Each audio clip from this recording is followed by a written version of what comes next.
I'm curious, Woody, what's the hate for Top Gear? I mean, certainly there was a lot of contrived storylines and things like that, but also certainly it inspired a lot of us as young car enthusiasts. It's about the manufactured drama and insincerity of it. Maybe YouTube has spoiled me. There's so much on YouTube that it's not all true, but there's like some truth. There's some like amateurish honesty to it. Whereas like there's one Top Gear episode in particular I bring up a lot where they took boats, maybe Vietnam, and I watched them crash that boat into like the same piling 14 times in a row. And it's like, no one is this incompetent. Toddlers are more competent than this. They're running over rowboats that like how these are boats. You can go anywhere you want. It's not like you had to thread the needle here. You purposely ran over someone's boat. I hope they were compensated. I choose to believe that this person volunteered their shitty boat and were taken care of. But they ran over like kelp or something, right? You can see this stuff. You can see it in the distance. You could go, and they had to go out of their way to have as many problems as they did. And I don't like that contrived fake drama bullshit reality TV. And that's what Top Gear is. Yeah, there's a lot of scripted comedy, and you want more meat and potatoes car information. It seems like I don't like the mixture that they do. I don't like the balance that they've struck between the two myself. I feel the same way, I guess. I either want more comedy, more zaniness, or way less. Like it's something about the balance that I just don't care for. I would like a show that was like Car and Driver TV or something that was just stats, and I want to know cubic inches, and I want to know tire pressures, and what's in the brake lines. But then when we go over here, like I want somebody literally crashing cars and being on fire, and it's all for pranks and laughs. One or the other. And help me with name pronunciation. Dave DeMario. He's a car YouTuber. DeMuro. Right? Yep. DeMuro. Okay. So he does these car reviews in very detail. Yep. And like he'll sit there and maybe exaggerate how important the cubic inches in the center console are, or like, you know, he doesn't like the decal on a button or something. And you know, there's some humor to it, and you learn about the car, and it's interesting. He makes good videos. I like them. Top Gear, they do fake shit, you know, like when they ran the Tesla battery down on purpose, and they could see that was like a big controversy. All the Tesla fans got upset because they acted like the thing didn't do what it said it would, and it did. And it was insincere, dishonest, and it was a lie.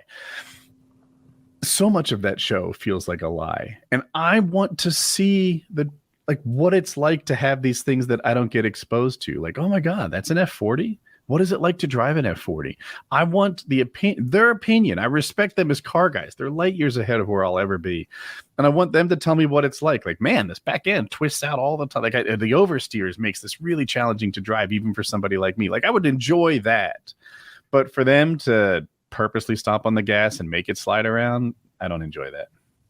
Sure. And I think that when we think about what Top Gear became, not necessarily what it started out as, you know, we had I think 23 seasons of Top Gear and 5 or 6 of Grand Tour.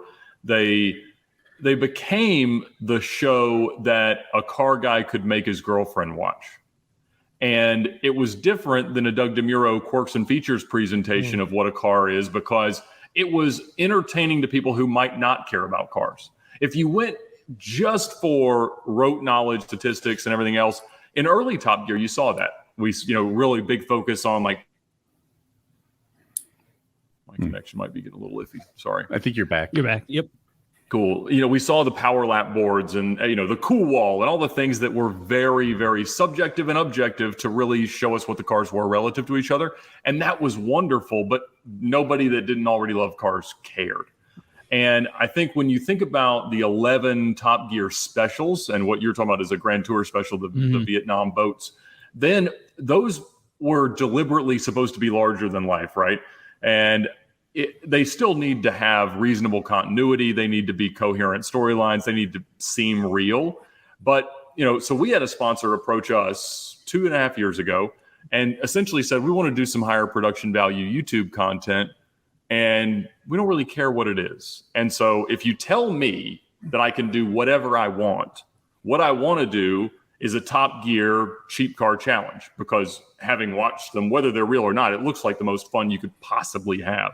And we've done 8 of them since then. We did the cheapest supercar you could buy for the price of a new Z06, the most depreciated supercars, Ferraris for the price of a Camry. We Secret Santa gifted each other the most unreliable cars on earth. And then we just have like a series of challenges, generally about a road trip, right? And so seeing what that meant for automotive journalism was that there is a demand. Maybe it's not the most authentic representation of the cars, but there is a demand for entertainment that is car-centric, but really is a lot more about the chemistry of the characters and the comedy that you can create circumstance for and things like that. And so I think that I totally agree that you see continuity errors and you see that they did the same crash from 3 angles and they deliberately went a place they shouldn't have.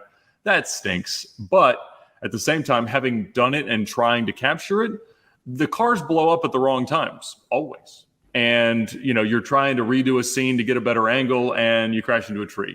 And, these things really do happen. And then we have to figure out, well, all right, how do we put that into the storyline because we really, blew the head gasket on this Cadillac on the way to dinner, and I shouldn't have been in the car because you should have been driving it because of whatever. But we can't not have this car just bellowing smoke, in a church parking lot in Missouri. So we're gonna invent the way that went in. For instance, they did all these races against public transit. You can't film that. It's not you'd have to totally duplicate the crew. So you film the drive one day, and then you film the flying the next day, and then you intersect and you pretend like it's the craziest last 36 hours of your life. And so, yes, there are some things about that, but at the same time, I could get my wife to watch it, and that was useful because it's better than watching The Bachelor. See, I'm the least car guy here, and you hit the nail on the head with it. I like the Top Gear adventures because I like the chemistry of the 3 guys. I think Jeremy Clarkson is hilarious. I like how they both dig on May. Like it's a good vibe they all have. And the cars for me has always been ancillary. Like if I put an episode of Top Gear on, an old one, like I watched all the specials, like when as they were coming out many years ago. And then I was like, I love this show. Let me watch an episode of Top Gear regular. And I went back and watched, and he's like, tonight we're going to the Amazon. We're not going to the Amazon. We're going to talk about a boring car. And it was like, and then he would say this is the speed of it. This is the worst thing about it. And I'm like, this sucks. I don't like this. And so then I switched back to the adventures, and I know that it's totally contrived. I know they're not really racing a train in India, and that they're not really, struggling that hard to drive their boats. But I did like Woody's idea that it's totally fake and contrived, aside from the damage they're doing to Vietnamese people's property. God, I hope that's real. The entire thing was faked, except for that poor villager who we destroyed.